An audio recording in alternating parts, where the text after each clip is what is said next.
Hi everyone, it's Vicky from Live Life Green here, and today Amanda and I are down in Brisbane. Amanda is hiding behind the camera, that's alright.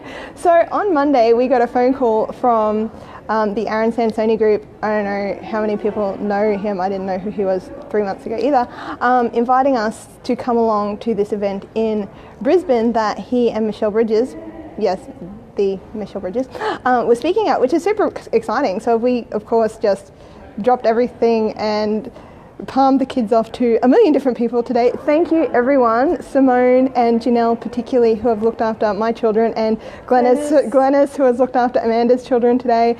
And yeah, thank you for, having our back so we could come along to this amazing event. And yeah, just wanted to share with you a bit about what happened today while we've been down here in Brisbane. So the day started with my 6-year-old locking all of them, my husband and herself and the 2-year-old, out of the house 5 minutes before he was supposed to drop them down at my friend Janelle's house before he had to go to work, so that was a bit stressful for him. And then I have my shoes here, I had, in the middle of Brisbane City, a shoe blowout, which was lots of fun, and we ended up at the wrong venue, which was also lots of fun. I had triple checked the location of this event 3 times, and every time my brain read convention centre, and luckily we got super lucky with the Brisbane traffic and were there half an hour early, and just my gut went, I just feel like you might want to check you're in the right place, and it turned out that we weren't, so we jumped on a train across town.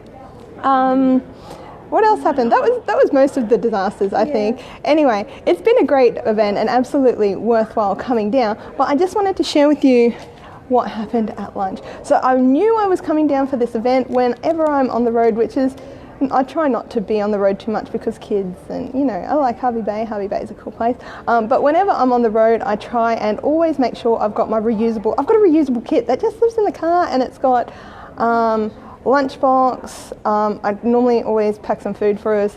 It's got my cutlery, it's got reusable tumbler, it's got my reusable water bottle, all that kind of stuff, so that whenever we're on the road, we don't find ourselves resorting to single-use plastic. And I was, even though this was a very last-minute event, had a day to get organised, chuck everything in the car, I still managed to pack my reusable cutlery and my reusable water bottle. Yay, go me.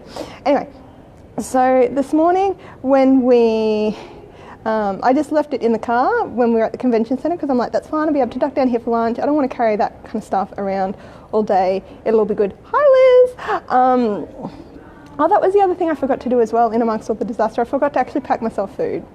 Whoopsies. Anyway, yeah, so I left all my reusable stuff in the boot of the car thinking it's fine, I'll be able to pop down there for lunch, and of course didn't think to run to the car to grab that before we jumped on the train across town to get to where we're actually supposed to be.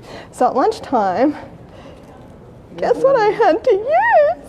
Plastic fork and plastic spoon, and it's not even compostable, it's like nasty plastic. This is going to be around for like 400 years.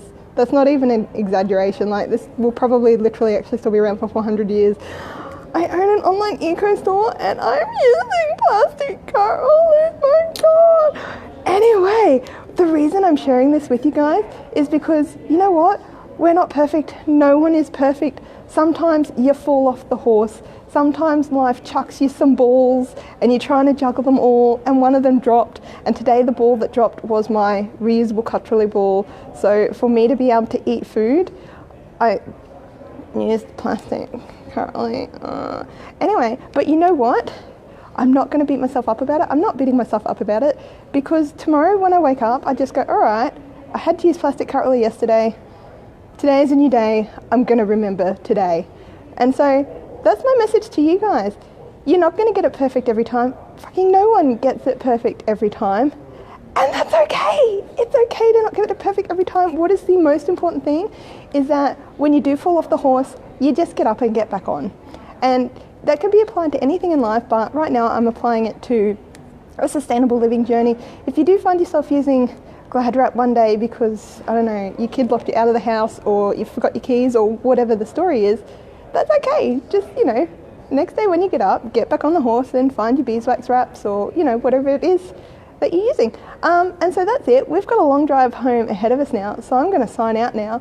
And we haven't eaten dinner yet either, so I am going to reuse my plastic currently with dinner on the way home. I'm not going to get myself some new stuff, so it's not just single use, it's maybe 2 or 3 uses before it lives for 400 years in landfill. Anyway, that's it, and that's it for us from Brisbane for tonight. We will see you another day. Bye bye.